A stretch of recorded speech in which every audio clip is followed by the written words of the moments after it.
Hello, everyone. You're listening to After Hours. I'm Felix. I'm Mihir. And I'm Liz Hoffman, the business and finance editor at Semafor. Welcome, Liz. It's so good to have you. Thank you for having me. I'm excited. So, Liz, you recently moved from the Wall Street Journal to Semafor, a digital publisher. What's that like? Exactly as you'd imagine. I spent 9 years at the Wall Street Journal and I loved it. I learned so much and have so much respect for the place. But look, media is changing fast. One thing we've seen is this declining trust in institutions, but an increasing trust and affinity for individuals. And I think trying to get closer to my readers and my sources and my subjects, rather than treating journalism as received wisdom that comes down from the mountain from these tablets, a newspaper that's going to be at the bottom of a birdcage tomorrow. I also was at a point in my career, and you guys will appreciate this, that I just wanted to try something entrepreneurial and sort of see what it felt like to take a risk. And I'm told reliably that the best businesses are started in tough economic times. And then even more exciting, Liz, you have a new book out. I do. It's called Crash Landing, the inside story of how the world's biggest companies survived an economy on the brink. Fantastic. So we should make that our first topic. And then, of course, it can't really compete with your book, but what else is on your mind as a topic? I am obsessed with woke capitalism and the speed with which it's really become one of the defining forces in modern economic life today. Mm-hmm. So I want to talk about that. That sounds really interesting to me. Mm-hmm. That sounds fantastic. Two great topics.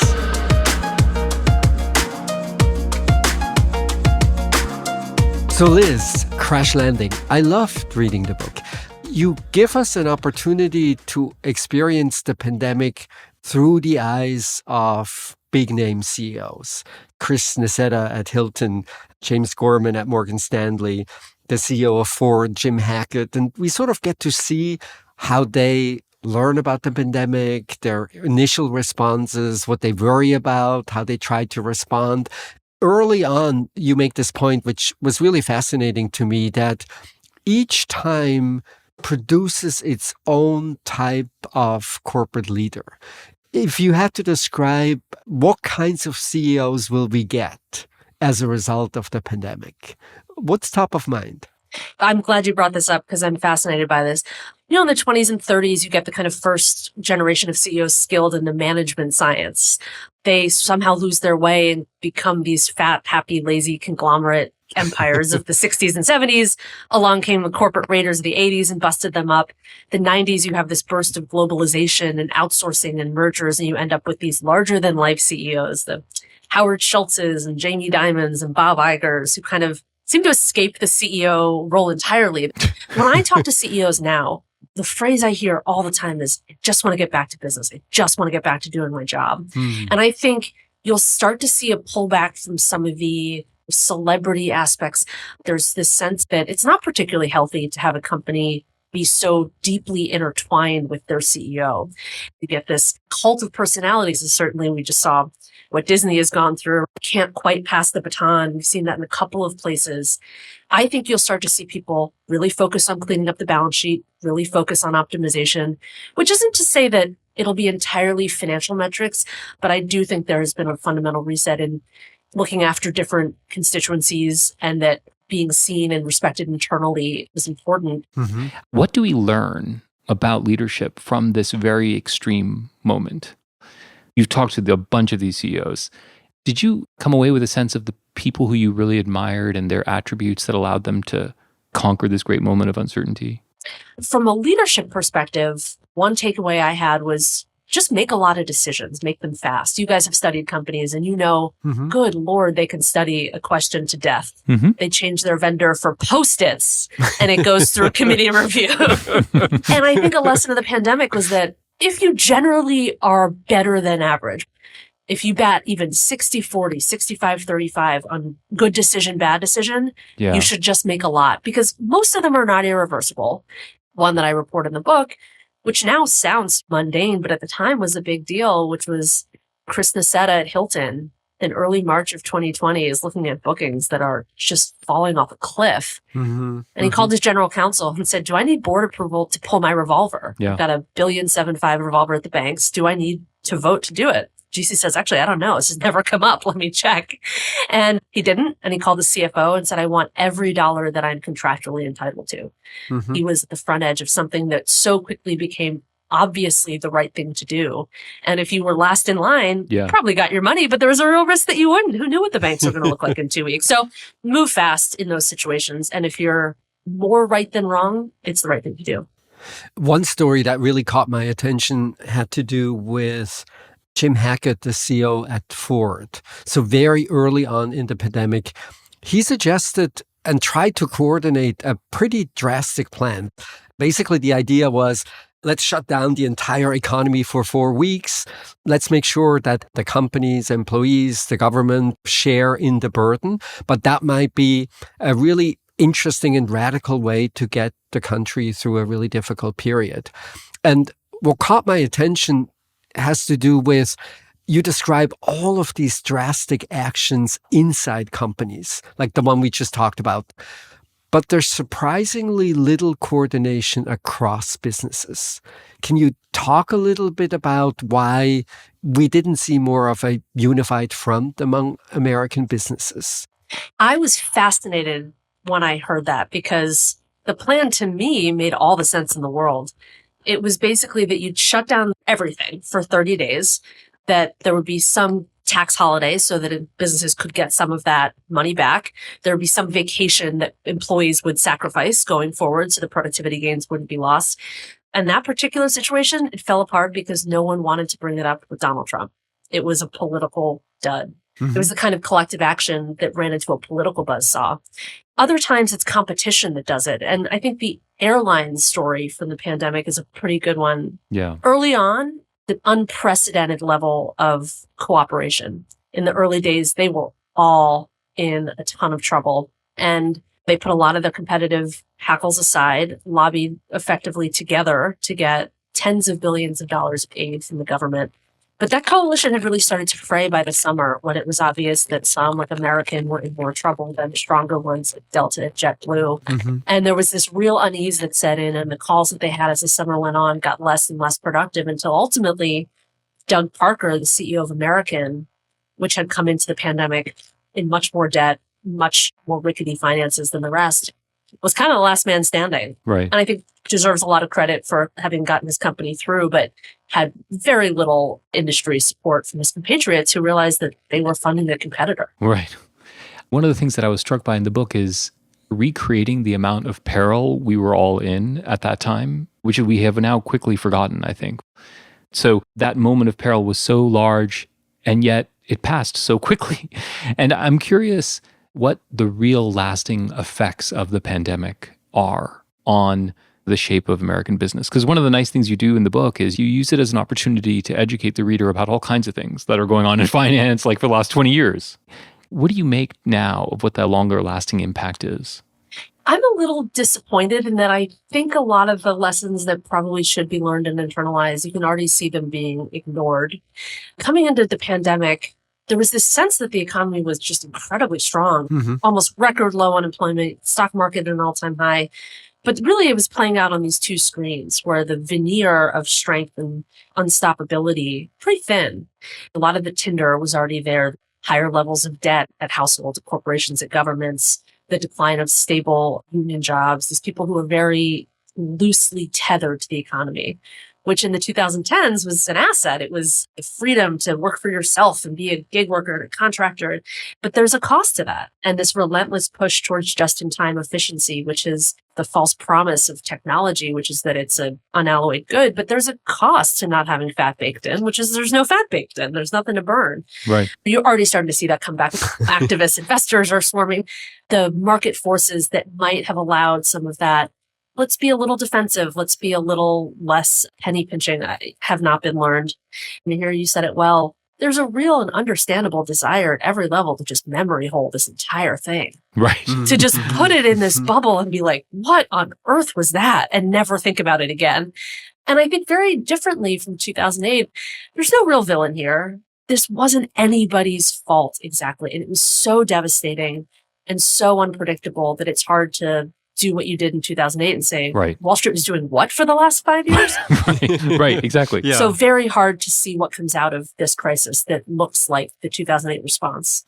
One of the changes you talk about is that CEOs are now closer to their employees.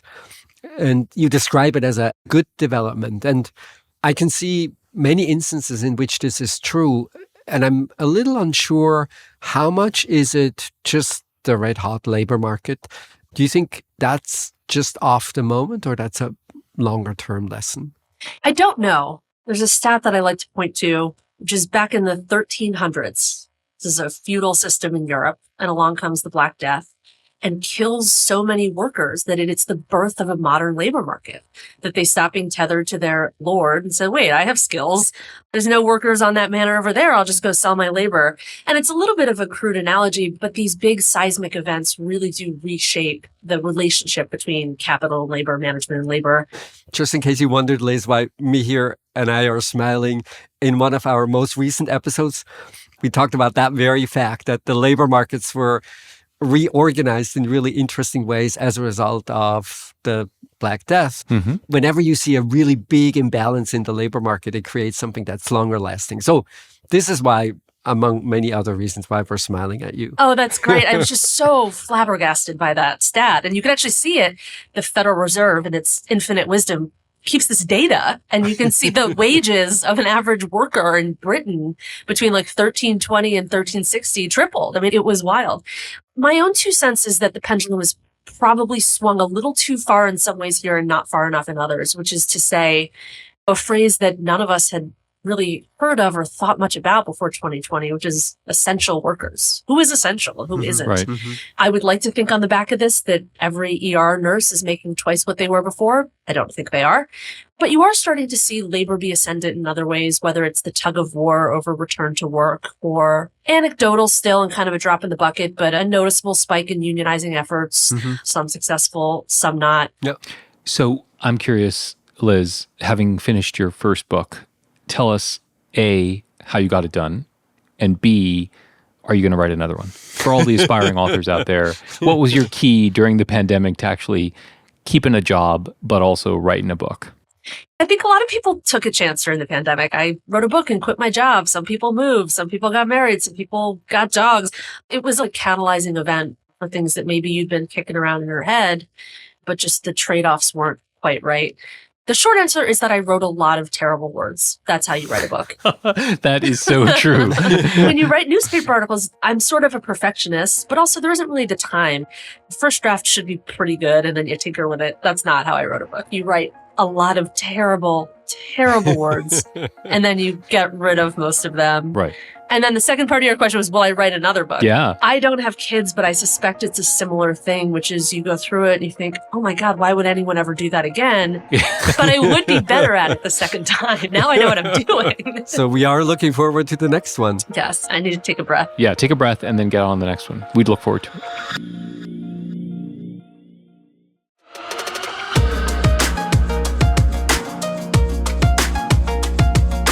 So, Liz, in addition to the book, you've been paying attention to the rise of woke capitalism and the backlash to woke capitalism. What's really interesting to you?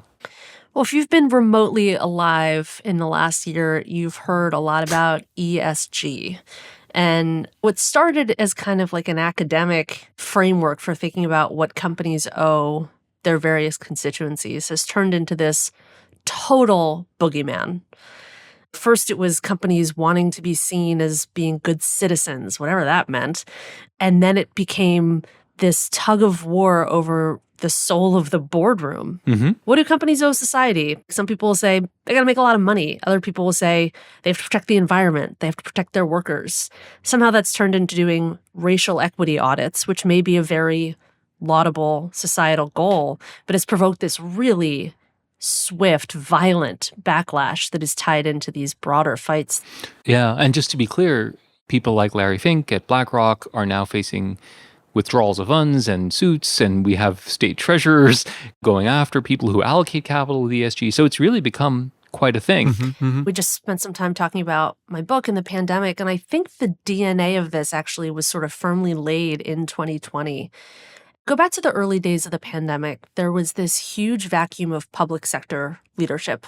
And CEOs, you guys spend enough time with them, you know that they're all living their own profiles and courage movie in their heads at all times. And I think in mostly admirable ways, their employees were scared and really looking for some leadership. And in part driven by ego and a sense of rising to the moment, they ran right into that void. If you remember, it wasn't just the pandemic. You had the murder of George Floyd and this real national reckoning with race. A couple of months later, Russia's invasion of Ukraine. We had this big fight about voting rights. These things that actually on the way in didn't seem all that morally fraught. The pandemic was bad. Racism is bad. Russian aggression is bad. These things are pretty black and white issues, and they were pretty easy softballs for CEOs to get the bat on and do so in ways that accrued to their personal leadership brand equity. But I think they're finding themselves on this slippery slope and thinking, whoa, this is not fun at all. And to your point, Mihir, about Larry Fink at BlackRock, really was a leader of this, we have to think about more than the bottom line movement. And he has been hearing the limb getting sawed off behind him for the better part of a year and is scrambling back down the tree. So I think this stuff is just incredibly fraught and probably not ultimately in economically productive ways. I find it helpful to make a distinction between two types of considerations that are not directly tied to tomorrow's profitability. There are a huge number of societal risks, global warming probably the most prominent one, where I am absolutely convinced we will look back and corporate leaders that did not pay attention to it, even though those risks are relevant for their businesses, we will say, you didn't do your job. You thought narrowly about profits today and maybe tomorrow, and you didn't see these really big existential risks that ultimately undermined the performance of the company. On the plus side, if you run a company like Patagonia, I think it's instrumental for that kind of organization, that kind of firm, to be pro-environment, to be proactive when it comes to providing social goods, to be really mindful about how they manage their supply chain, because that's in large part the market position that they have and the reason why we pay twice as much for their clothing and their salmon compared to everyone else's prices. So part of the problem is that just like ESG itself, it's a million different things. And we seem to have very different ideas what it is. But at the core, it can be a lot of things where I would say at least you're sort of negligent if you don't pay attention to it as a CEO. I think there's sort of two things here. There's a certain kind of company that gets a brand premium because they have certain values. To your point, people pay more for Patagonia vests because they feel good about it. That's just customer segmentation and that's marketing positioning. And that it happens to collide with a particular worldview that you like or don't like, that's one thing. The other, though, is what you're talking about, which is long-term stewardship of a company, which is to say there will be a day when there isn't any oil left and Chevron should be preparing for that day. And that's where the incentives of the next quarter or the next year, or the average CEO tenure is, 5 to 7 years, something like that. The incentives are screwy. And that's really where you need collective action, which is to say the government has to force your hand. But I find it's just a different discussion to say, well, you need the SEC to say you need to disclose your climate risks to investors so they can make a decision and have the market discipline you, than to say, well, it's everyone's job to save the world. Those are just two totally different discussions, and they've gotten conflated in the last year or two. I think this whole conversation to me is completely fascinating for two reasons. One is, I think your account, Liz, is right. The pandemic was important, but I think it built on longer standing trends. So ESG predates it, and that wave of people wanting more leadership because of the political vacuum. So your point about the pandemic and the leadership vacuum may be true, but it's a broader issue of people's dissatisfaction with politics and the projection of lots of political ambition onto a sector that has more trust and respect than politicians, which is the corporate sector, remarkably. And so it's like a huge displacement. I think the second thing is, it is a measure of how politicized a world we live in.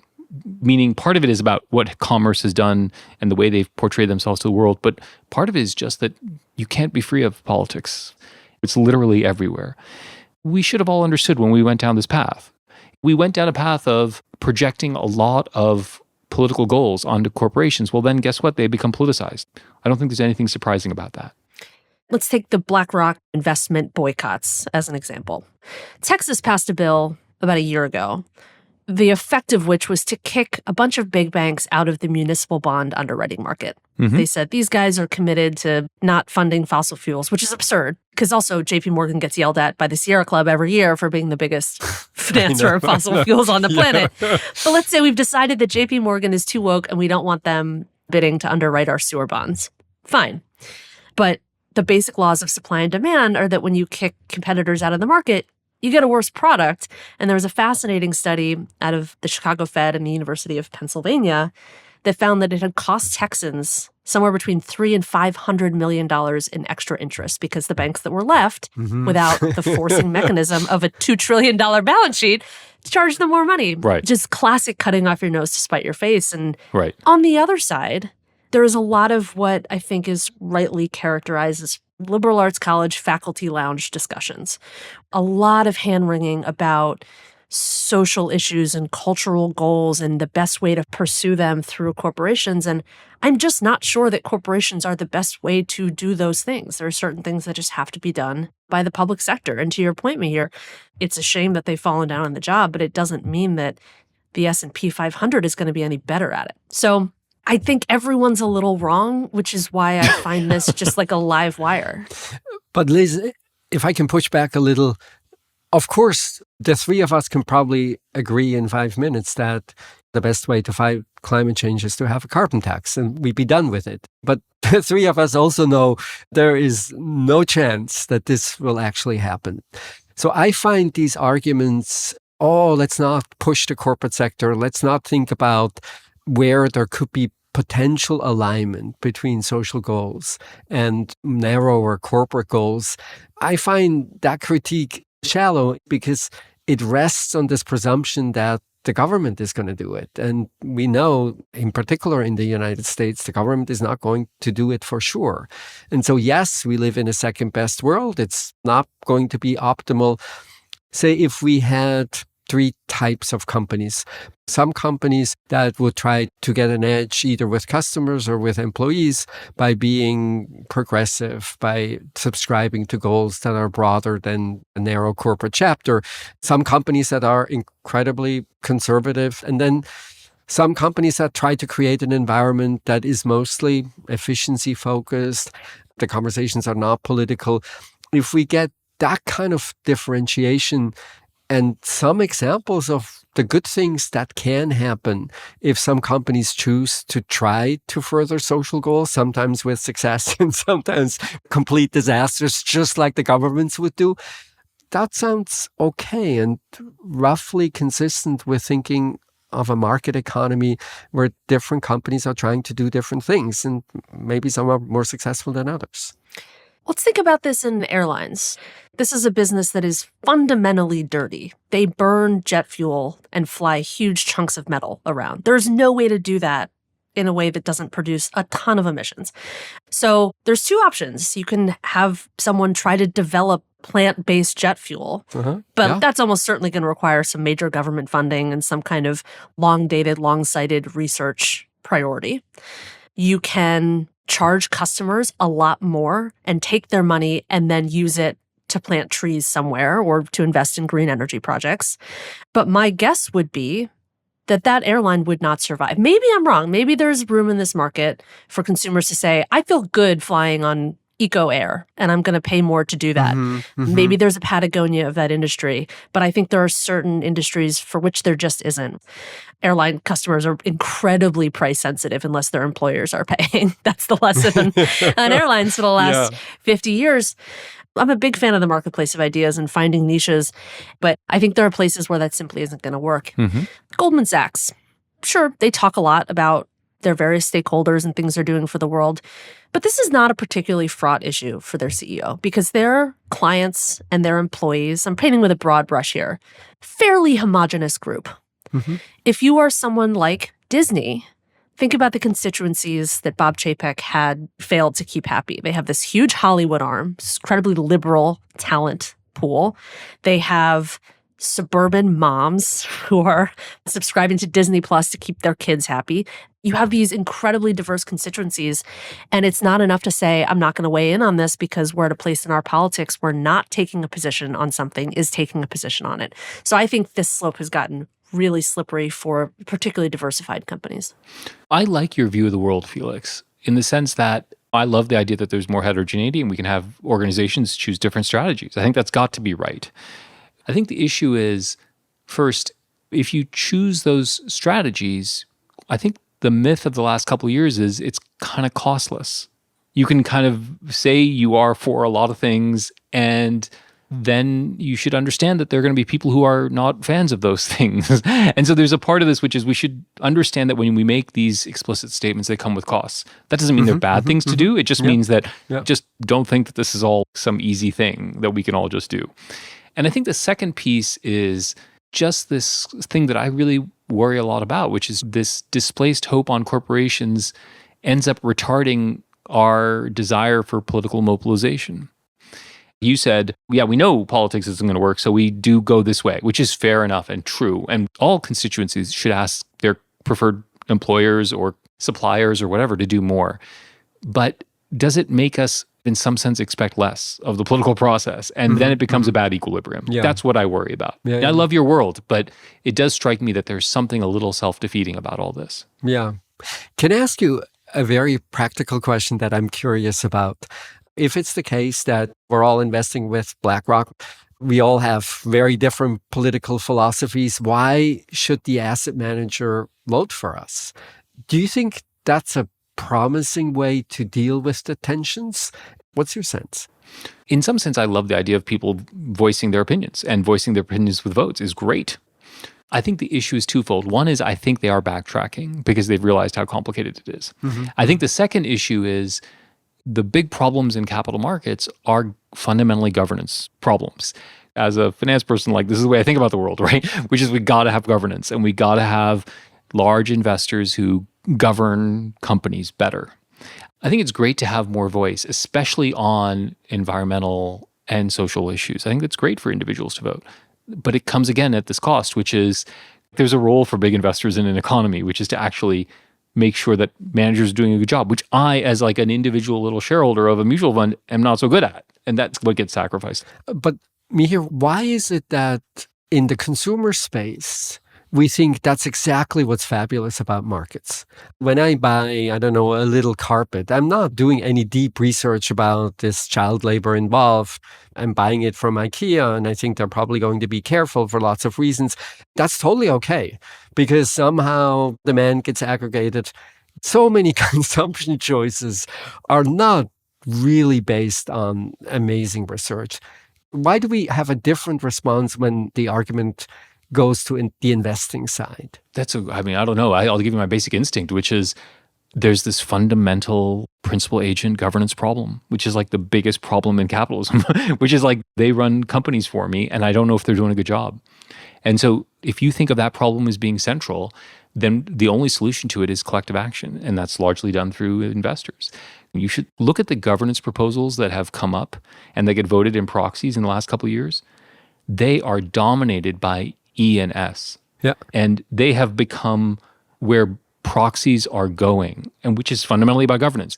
And you might say, well, that's good because you got to do this from an E perspective and got to do this from an S perspective. And the answer is, yeah, that is great, but there are trade-offs. There's like very little G, and that's the thing that finance really cares about is the G piece, and we're losing it a little bit. Yeah. What do you think, Liz? I actually have a slightly different view of the letters, I think, which is the E, we all kind of know what we're talking about. We can argue about who should be doing it and are they doing enough, but more or less, we're talking about carbon emissions. I think the G has actually, in large part, kind of been solved, which is, you go back to the 70s and 80s and a lot of those Delaware cases that were litigating these just unbelievably crony boards that were the CEO's brother-in-law and his college roommate. And we have real standards both at the corporate law level and the listing level about independence. Maybe they don't always do a good job, but staggered boards are not really a thing anymore, aside from Silicon Valley, dual class.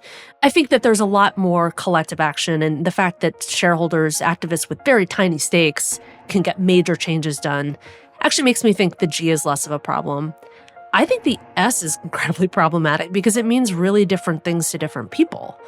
For some people, it means higher wages and taking better care of your employees. For some people, it means blacklisting woke Wall Street. It is such a squishy concept.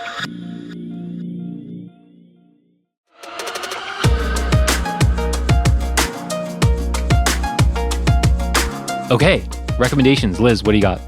There's a terrific podcast called Slow Burn that came out a couple of years ago.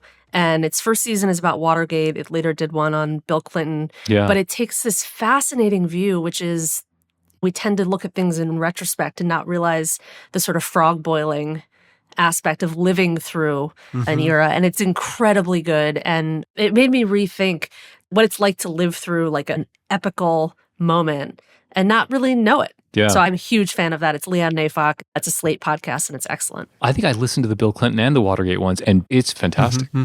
That's a great pick. Felix, what do you have? Since we just talked about climate change, I would like to recommend a website that allows you to predict the influence that climate change will have on the place where you live. Ooh. It's a website called Risk Factor, put together by a nonprofit. It's really amazing in the sense that there's so much data, there's so much insight that we now can bring to a 5-year prediction, a 10-year prediction. So the big risks are obviously heat, wind, water, wildfires, and so on. And there's two things that I really love about it. You can literally go down to the place you rent or the place you own. You specify what type of roof you had.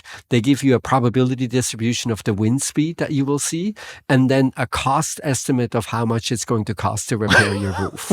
So it literally goes down the rabbit hole where you can say, well, you know, this is going to be a big thing. This is not a big thing. That is interesting. If you hear the big risk assessments, yeah, so what am I going to do with that? I know there's going to be climate change. Right. But this really breaks it down in a way that is both, I think, amenable to action, that you think about, oh, you know, maybe if I had a different type of roof, that might be a good idea.